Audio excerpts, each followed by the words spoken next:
Hello everyone, this is Arto back with another 2020 NFL draft video. In this video, I'll be giving my scouting report and rankings on the top 6 corners in this year's draft class. First, I have Ahmad Sauce Gardner. Now, Gardner is a press man corner that can plaster well in the scramble drill. He's got good flip and run ability. He's very good in off man as well. He's got the recovery speed to keep up with receivers. He has good handwork at the line of scrimmage and good route recognition as well. He's also patient and doesn't bite on routes. They played a lot of zone at Cincinnati, so, a lot of that zone, specifically cover 3 zone. He was very good there as well. 0 touchdowns in his college career is the, big stat that's been pointed around all pre-draft, which is impressive. His tackling, I graded him at an average 7.1 out of 10. I wish he was a little more aggressive in run defense. But overall, he's a taller, leaner type of frame type of player. He's energetic and competitive, which we know from his, nickname and his swag. He can play in multiple schemes, I think, with the Jets. And I think he can be a lockdown corner 1, as I did mention in my past video where I was grading that pick as well. I gave him an A-, I believe. So I think he is the best corner in this past year's class. Number 2, I have Derek Stingley Jr., who also specializes in man press. He is more of an aggressive jump the route type of guy. He's got very good ball skills, receiver-like type ball skills, I must add. He works really well down the sideline. He can, push the route off of the receivers to the sideline. He good jams at the line of scrimmage. At times, he was, he bit on routes right away on the first step, or maybe was shooken off the line of scrimmage. He's more of an aggressive corner, so he's going to draw more PIs than a guy like Gardner will. Good break on the ball, as I mentioned. Good eye discipline. He's solid in zone coverage. He's a little over-aggressive, as I mentioned, in some other departments. So, he does miss some assignments there in zone. He has fast hips, good instincts. His tackling is aggressive and, he's good there as well. However, there were some injury and effort concerns there pre-draft for him, but, he still ends up going number 3 overall. So I think he's the second best corner in this year's draft class. Number 3, I have Roger McCreary from Auburn. He is a man press corner as well. However, I feel like he is more balanced, and he can also be a solid zone corner if the Titans need him to be. He's got good developed route recognition. He's clean with his hands, can swat the ball away. Impressively, in the 5 games of the 2021 season that I studied of him, he had 0 PI penalties.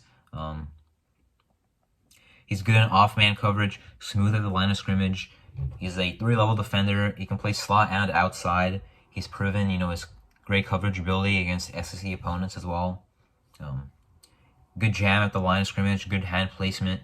Solid in zone, which I mentioned, gives, that versatility. He does give up, some underneath completions, but overall, and I also think his tackling is reliable. I give him a 7.5 out of 10. I think he's a fluid in motion type of player, and I think he was a first-round talent, but he ends up going very early in the 2nd round. Number 4, I have Trent McDuffie, who went to the Chiefs at pick 21, I believe. They traded up for him. He is more of a well-rounded player. I heard, before watching his film that he was like more of a all-over-the-field type of guy, but when I watched his film, I'm like, well, where is he? He's not really making the plays, which is fine because he's more of a technique type of guy. He's read and react. Lots of cover 3 in that Washington defense. So he played a lot of press bail as well. Good depth on his dropbacks. Stays in phase with the routes. Limits the big plays. He trusts his technique instead of what's it called? Kind of like getting scared or something. He trusts his technique. He has smaller size. Yeah, he is undersized, but he is very aggressive in press coverage. Good in off man. He makes good zone reads. Good instincts. Can read the QB's eyes. He's got the closing speed as well to finish on plays. He holds his own on tackling even with his size. He does kind of go for more chop blocks and wrap-up blocks, which is kind of a worry, but he can set the edge well. He even goes for the ball, tries to punch it out. You know, in his career, he only has 2 interceptions and 8 pass breakups, so his ball skills are a little unknown. But overall, even though he was a newer starter at Washington, at UW, he didn't get targeted much because he was still locked down. So, I think that's what the Chiefs are going to rely on him for.